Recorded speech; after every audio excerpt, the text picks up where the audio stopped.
तो चलिए प्यारे विद्यार्थी, आज आपको पढ़ाया जाएगा जो सिंपल इंफिनिटिव का मैं 5 यूज बता रहा था अपना फाइनाइट वर्ब के अंतर्गत।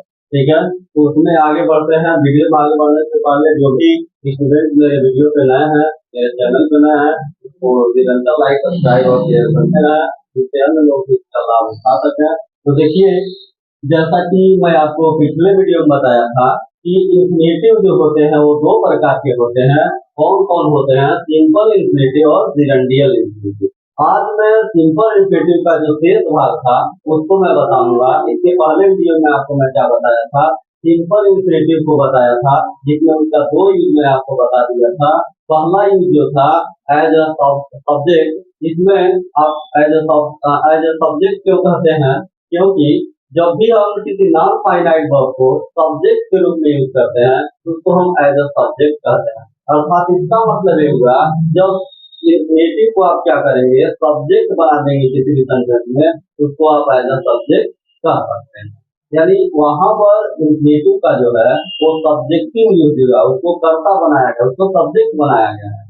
इसके बाद मैं आपको बताया था एज एन ऑब्जेक्ट, यानी सिंपल इंफिनिटिव, यानी इंफिनिटिव कब ऑब्जेक्ट का काम करता है, कब ऑब्जेक्ट बन जाता है। इन सब चीजों के विषय में आपको बता दिया था। तो चलिए अब वीडियो को आगे बढ़ाते हैं और इसका मैं तीसरा यूज बताता हूँ आपको, जो है देखिए यहाँ पर इसका तीसरा यूज है, थर्ड यूज है सिंपल इंफिनिटिव के लिए।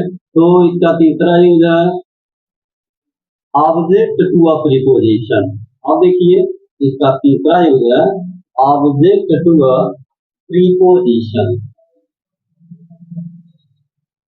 Object to a preposition.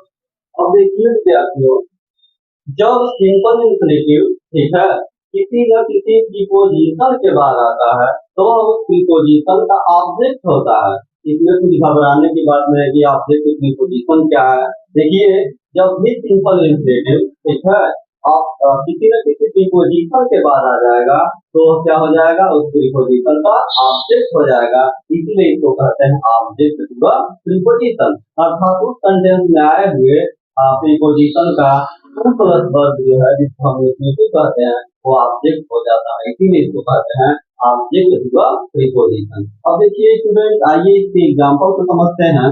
जैसे देखिए, मैं इसका एग्जांपल आपको बता दूं। जैसे कहूं, वह शहर जाने वाला है, वह शहर जाने वाला है। तो देखिए विद्यार्थियों, जब इसमें मैं इस सेंटेंस को जो ट्रांसलेट करूंगा तो आप क्या देखेंगे, यहाँ पर ये जो जाने आया है, मैं पहले ही बता चुका था, इसमें आप इसको कहेंगे ऐसी क्रिया जिसके अंत में ना लेने आई हो। यहाँ पर देखिए ना लेने में से ना आ गया है, जाने आया हुआ है, तो इसको हम इंफिनिटिव कहेंगे।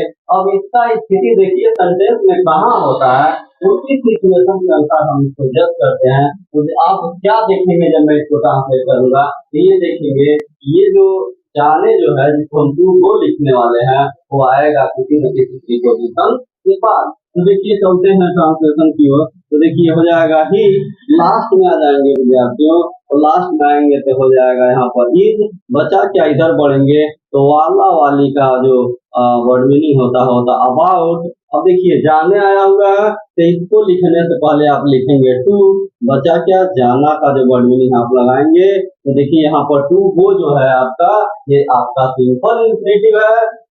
ठीक है, अब आगे बढ़ते हैं। तो कहा जा रहा है, he is about to go to the city. अब देखिए प्यारे विद्यार्थियों, यहाँ पर ये जो टू गो आया है, ये आपका क्या है, ये आपका इंफिनिटिव है। ठीक है, ये आपका इंफिनिटिव है। ठीक, अब देखिए लेकिन यह आपका जो इंफिनिटिव है, ये किसके बाद आया है, अबाउट के बाद आया है। अबाउट प्यारे विद्यार्थियों, अबाउट यहाँ पर क्या है, प्रीपोजिशन है।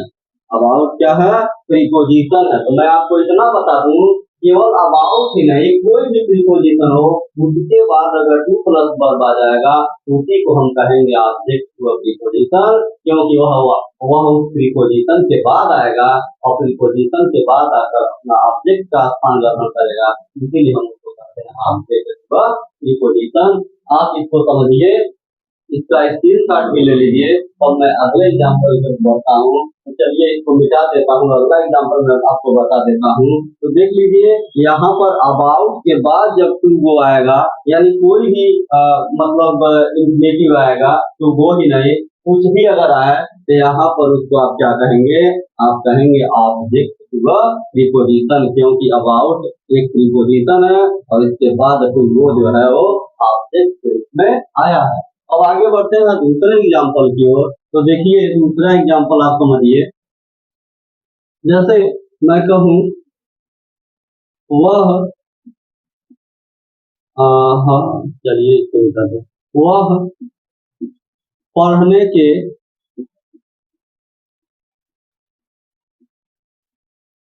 जल्दी में था। ठीक है, वह पढ़ने के जल्दी में था। ठीक है, तो आप इसको क्या लिख पाएंगे, ही was he was in hurry, he was in hurry। अब देखिए पढ़ने तो इसको मेंशन करेंगे टू रीड से। अब देखिए प्यारे विद्यार्थियों, यहाँ पर ये जो टू रीड आया है ये आपका एक इंफिनिटिव है और ये किसके बाद आया हुआ है, देखिए यहाँ पे आप देख रहे होंगे हरी, इन हरी जल्दी में, ये इसी के साथ तो है इन, तो इसके बाद जब कोई किसी प्रीपोजिशन के बाद जब कोई इंफिनिटिव आता है तो उसी को कहते हैं ऑब्जेक्ट टू अ प्रीपोजिशन। तो देखिए प्यारे विद्यार्थियों, ये ऑब्जेक्ट टू प्रीपोजिशन मैं आशा करता हूँ आपको समझ में आ गया होगा।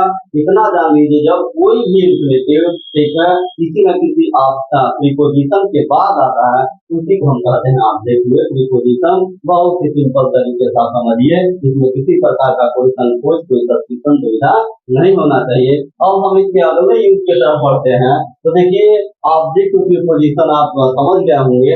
अगला इसका जो यूज है मैं आपको बता दूं, अगला यूज जो है इसका है चौथा, कॉम्प्लीमेंट टू अ वर्ब। चौथा यूज देख लीजिए इसका, चौथा यूज है complement to a verb, complement to a verb. अब देखिए इसका जो टाइटल क्या है, कॉम्प्लीमेंट टू अ वर्ब। अब देखिए कहने का मतलब क्या, जब टू प्लस वर्ब किसी दूसरे वर्ब के बाद आए तो उसका वो क्या होता है, कॉम्प्लीमेंट होता है। लेकिन किस प्रकार के वर्ब के बाद आए, मतलब वर्ब कई प्रकार के होते हैं। तो देखिए टू प्लस वर्ब जब किसी लिंकिंग वर्ब के बाद आता है, लिंकिंग वर्ब क्या है, इज एम आर वाज और वर्ब। तो लिंकिंग वर्ब के बाद जब आएगा, is am are was verb के बाद जब आएगा तो किसके स्थान पे होगा, वो कॉम्प्लीमेंट के स्थान पे होता है। कॉम्प्लीमेंट का मतलब होता है पूरक, वो सेंटेंस को बस क्या कर देगा, जस्ट पूरा कर देगा, इसीलिए उसको कहते हैं कॉम्प्लीमेंट टू वर्ब। आप इसको एग्जांपल से समझ पाएंगे। तो देखिए एग्जांपल को मैं बता दूं, जैसे देख लीजिए एज उसका इरादा, उसका इरादा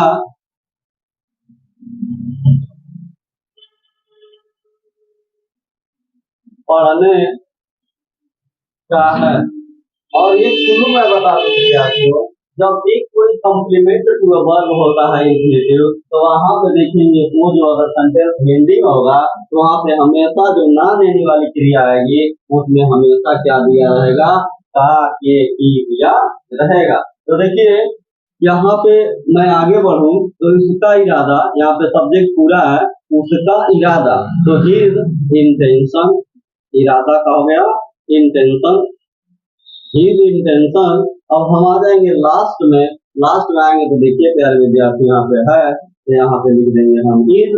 अब इसके लिए कुछ भी नहीं लिखेंगे, बचा क्या पढ़ने, तो पढ़ने के लिए आप क्या लिखेंगे, टू रीड। तो देखिए यहाँ पर क्या आप देख पा रहे हैं, यहाँ पर आप देख रहे हैं जो टू रीड आया है ये किस वर्ब के बाद आया है, इज के बाद आया है।